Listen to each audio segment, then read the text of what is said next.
it's on tonight. Throw that thing from left, right, side to side. Yeah. All my friends are here. Play my favorite song right on top. Yeah. And we never stop. Music pumping, we just keep on rolling. Hey everyone, welcome to Phoenix Tech. Today we're going to be checking out this Helios vintage lens that I just picked up for the Fuji XT3. Now I've just got this camera, so I've been looking at some prime lenses and I was just stumbled onto the world of vintage lenses. One of the most highly recommended vintage lenses is this Helios 44-2. It's an f2.0 58mm lens. So on this APS-C size sensor, that's coming out to about 87mm. Now there's kind of two reasons why you'd want to pick up a vintage lens. The first one is that they're super cheap, but the second is they've actually got this quality that you're just not seeing in sort of modern day lenses. So I just had a look at some prices on the Fuji prime lenses, and the 50mm 2.0 is going for about $600 new, and the 56mm 1.2 is going for $1,200. I managed to get this Helios for $100 secondhand off a guy on Gumtree. So the price for these Helioses is super cheap in comparison to the prime lenses. I even saw videos of people talking about it in the UK, picking it up for like £20, or in the States picking it up for like $40 to $60 US. So in Australia, yeah, $100 is a little bit more comparatively to those other places, but generally these are super cheap all around in the secondhand market.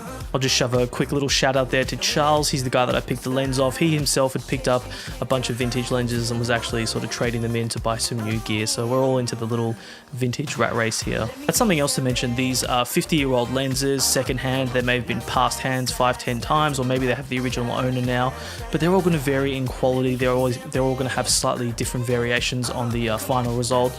So when you're shopping around, don't cheap out and get the absolute cheapest one in slightly worse condition. I mean, they're so cheap as they are, I would honestly just go for the best condition one you can find. So you're going to need to mount these to your camera. They're not just going to fit on there straight away, so you need to get a little converter.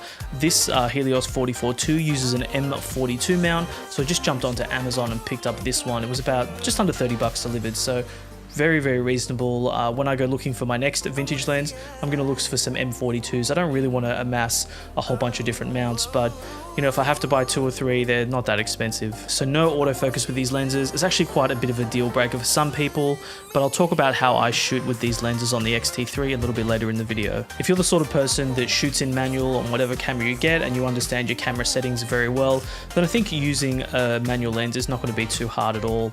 But you know, if you're new to photography, or maybe you're somebody that have been shooting for quite a while and just never bothered diving into the details of a camera, this might be a great stepping stone to sort of get used to settings if that's something that you were looking at doing. If you're the sort of person that doesn't want to learn this sort of stuff, then these lenses may not be for you, because it can be frustrating if you just want to take the thing out, turn it on and get a photo. There is a little bit of tweaking to do, but with some practice you can get super quick at it.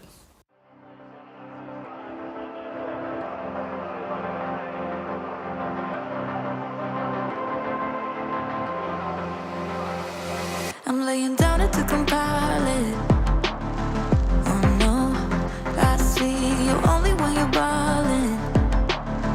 Oh no, I don't even care to doubt. I see you in a while, 'cause this. So let's talk about the aperture on this lens. It's got a stop ring, which is pretty cool. If it didn't have this stop ring, then you could go all the way from f2 to f16 and you wouldn't really know where you are in the middle. So they've got a stop ring here, so you can say set it to 5.6, you lock it down to 5.6, and then the maximum aperture you can open it up to is that 5.6 mark. So it's for some people who really want to dial in the aperture and know what those aperture settings are. This is a pretty cool feature. I don't personally use it. I shoot in 2 different ways. Generally, I like to shoot fully open or fully closed. So when I want to shoot open, I'll take the lens all the way down to f2. I actually just back it off a little bit, because I find if you leave it at f2, it's just a little bit too shallow. So if you just give it a little bit extra room, maybe f2.4 or thereabouts, you just got a better chance of hitting that focus. Now I do this when I'm shooting a subject or macro, or if I just want to blur the background for some instance, I'll go all the way down as far as I can to that f2.0 and shoot that way.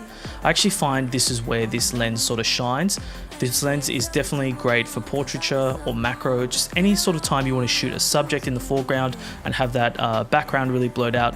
That's what this lens is for.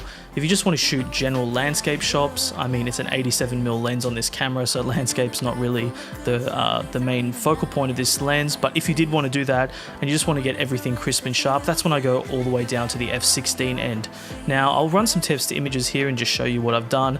I find they're just pretty, they're okay, they're a little bit lifeless, like that's really not what this lens is for, but if you do need to go that way, it's there, chuck it into f16 and start shooting. So let's take a quick look at the focus ring here. Pretty self-explanatory, goes all the way from 0 to 20 meters. You just set the focus to how you want. Something to mention here is the focus ring is not a flush circle like on most modern lenses. It's sort of like a ridge design. This may run into some issues if you're trying to mount a follow focus system, but a lot of follow focus systems should be able to handle this kind of lens. It's definitely not a deal breaker, it's just something to mention. The way that I shoot with this lens on the Fuji XT3 is I change the autofocus mode to M, which is manual. I've also set the focus peaking lines to red, so when the focus is just right, they should really be highlighting in red. I'll generally line up the shot and then I'll click the back jog wheel, which zooms in the LCD on whatever you're shooting, and there you can really see the peaking lines are a lot easier than when it's zoomed out. So when it's zoomed in, you nail the focus with the thing, then you can half click the shutter button and that'll really take you back to the frame, and then you click to take your shot. So if I'm taking a photo of something macro, I'll generally just line up the shot, quickly chuck it into the zoom mode, change the focus, find the focus is exactly where I want, half press the shutter, just quickly check that the framing is good, bang, and take the photo.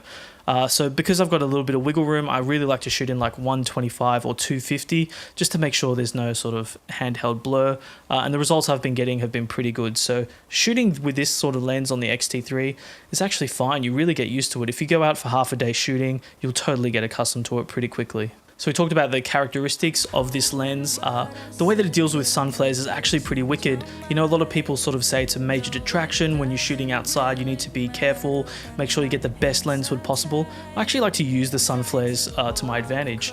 I mean, obviously if they're distracting from a shot, just reframe and get around that. But I've actually been taking quite a few shots with some purposeful sun flares. I'll throw up some photos here of what I've managed to get. So overall, I think this is a great lens and it just happens to be cheap. Now, if you want to shoot like kids, animals, sports, or action photography, then the lack of autofocus is definitely going to kill you here. It would be a real nightmare trying to nail that focus constantly. Likewise, if you're trying to shoot some video that needs autofocus, this is definitely not going to be your friend. For me personally, I've wanted to pick up a prime lens in this focal range for product photography and portraiture, and those don't necessarily need autofocus. I can definitely work around that. So for the price, the quality has far surpassed my expectation of vintage lenses. I thought when somebody mentioned vintage lenses, I'd be like, yeah, it's a bit of a gamble, waste a couple $100 on something. But this is a whole new world that I've never experienced before. It's so cool. I'm definitely going to be picking up some more. I wish somebody had told me 10 years ago about vintage lenses and how good they are. The build quality is solid as a rock, and when you nail that focus, it's actually sharp as a tack. I've been using lenses for 5, 6, 7 times the cost of this one, and the quality's on par. Sure, you have to do some manual focusing with the vintage lens, but if you can get over that hurdle and you're using it in a way that you don't necessarily need that autofocus, then you really need to be picking one of these up in your kit. If you're the sort of person that can use that manual lens and you don't have one, strong recommendation to check out this Helios lens or a few other vintage lenses. Thanks for sticking around to the end of the video. Smash that like and subscribe button, and we'll catch you on the next one.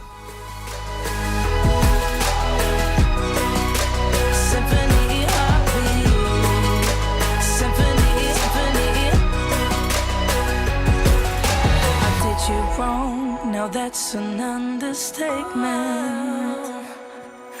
To walk alone, I guess it's my repayment.